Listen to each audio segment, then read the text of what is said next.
इसलिए एमएसएमई को आत्मनिर्भर भारत अभियान के तहत की गई घोषणाओं का एक बहुत महत्वपूर्ण हिस्सा बनाया गया था।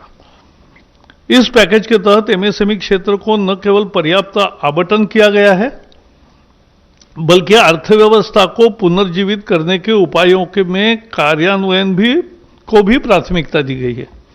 कई प्रमुख घोषणाओं से संबंधित क्रियान्वयन पहले ही शुरू किया जा चुका है।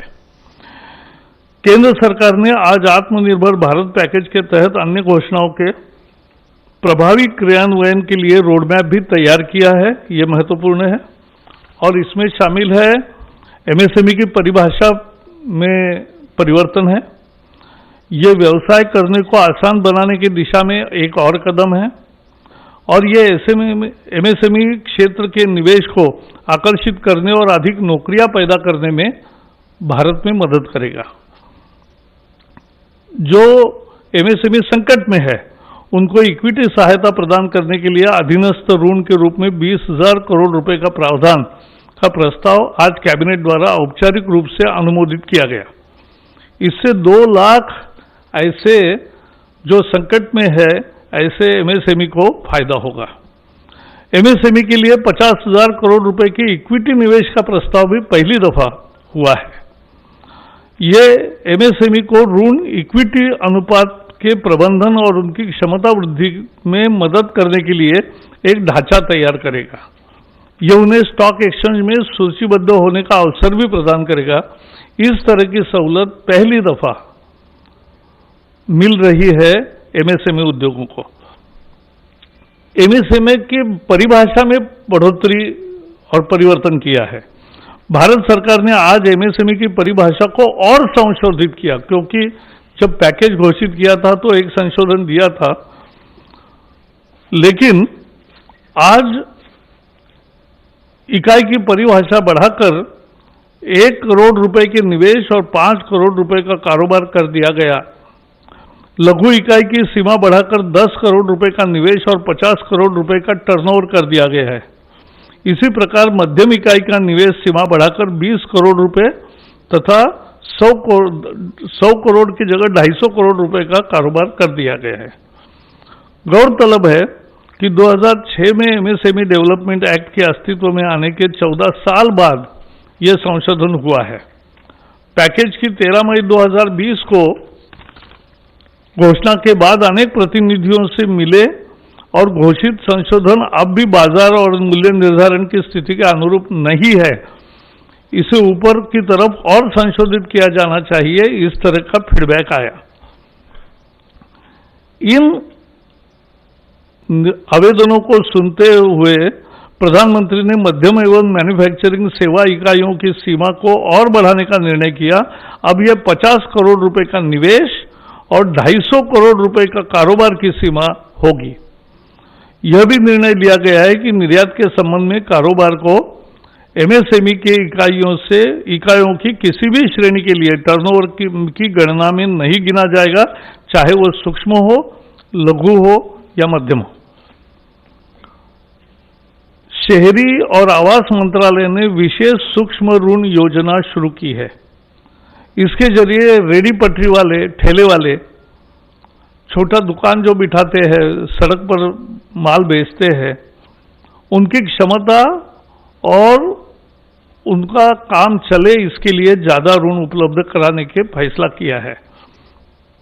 ये योजना लंबे समय तक चलेगी क्योंकि कामकाज फिर शुरू कर सके और अपना जीविकोपार्जन सही तरीके से कर सके।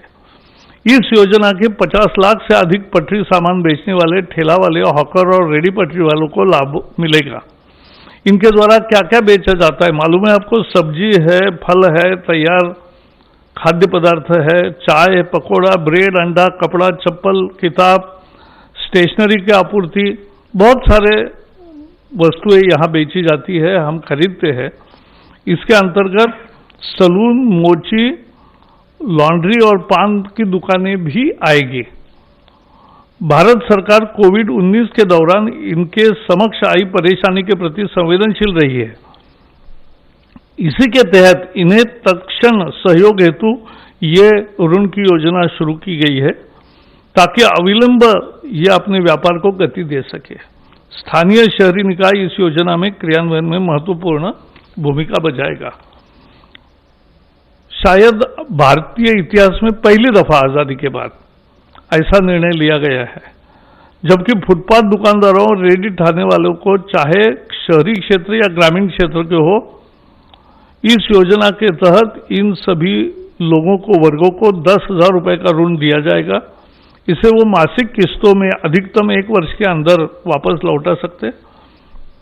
समय पर भुगतान करने को वालों को 7% वार्षिक ब्याज सब्सिडी के रूप में लाभार्थी के बैंक खाते में जमा कर दी जाएगा। इसमें किसी तरह का दंड का प्राविधान नहीं है। इस पहल से इन वेंडरों एवं अन्य विक्रेताओं को आर्थिक उन्नयन में मदद मिलेगी। इस योजना के क्रियान्वयन में किसी तरह की कठिनाई ना हो तथा जिन्हें इसका लाभ मिलना है उन तक यह सही ढंग से पहुंचे, इसके लिए मंत्रालय, बैंक एवं स्वयं सहायता समूह की अहम जिम्मेदारी एवं भूमिका तय की गई है। साथ ही इसके क्रियान्वयन में पारदर्शिता रहे, इसके लिए पोर्टल, मोबाइल ऐप भी तैयार किए गए हैं। सशक्तिकरण के लिए टेक्नोलॉजी का उपयोग अन्य काम में भी करने का फैसला हुआ है। योजना के पूर्ण क्रियान्वयन एक वेब पोर्टल के साथ एक डिजिटल प्लेटफॉर्म, मोबाइल ऐप विकसित किया जा रहा है। यह प्लेटफॉर्म विक्रेताओं को औपचारिक वित्तीय ढांचे के साथ एकीकृत करने के लिए it will be yet another financial inclusion, यह आईटी प्लेटफॉर्म मदद करेगा। डिजिटल ट्रांजैक्शन को इससे बल मिलेगा, प्रोत्साहन मिलेगा और क्षमताओं के विकास के लिए भी ये राज्य सरकार एवं अन्य एजेंसियों के सहयोग से शहरी विकास मंत्रालय एक क्षमता विकास एवं वित्तीय साक्षरता का कार्यक्रम भी शुरू करेगा, जो महत्वपूर्ण है। सरकार ने किसानों के लिए आज बड़े फैसले किए, जो पहले पैकेज के समय नहीं बताया था, लेकिन आज पहले नया फैसला है और बहुत महत्वपूर्ण है कि न्यूनतम समर्थन मूल्य उसकी कुल लागत का 1.5 गुना ज्यादा रखने का अपना वादा सरकार पूरा कर रही है। खरीफ फसल 2021 के 14 फसलों के CACP आधारित न्यूनतम समर्थन मूल्य जारी कर दिया गया है, जिसकी जानकारी तोमर जी बताएंगे। इन 14 फसलों पर किसानों को अब लागत का 50 से लेकर 83% तक ज्यादा दाम हासिल होगा। सरकार ने बैंकों द्वारा खेती और उससे जुड़े काम धंधों के लिए 3 लाख रुपए तक के अल्पकालिक कर्ज के भुगतान की तिथि भी 31 अगस्त 2020 तक बढ़ाई है और किसानों में इसमें ब्याज की छूट और अदायगी में मोहलत, ये दोनों फायदे उसको मिलेंगे।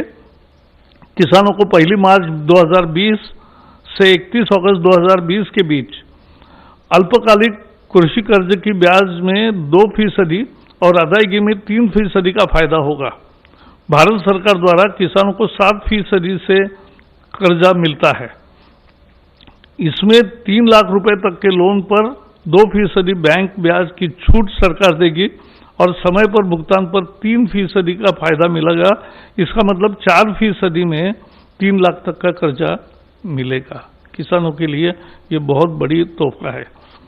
ब्याज में छूट की योजना किसानों को किसान क्रेडिट कार्ड के जरिए कर्ज सहित अल्पकालीन फसल कर्ज के देने के मकसद से शुरू की गई है। पिछले कुछ हफ्तों के दौरान बहुत से किसान अल्पकालिक जो क्रॉप लोन होता है उसके अदायगी के लिए बैंक नहीं जा सके।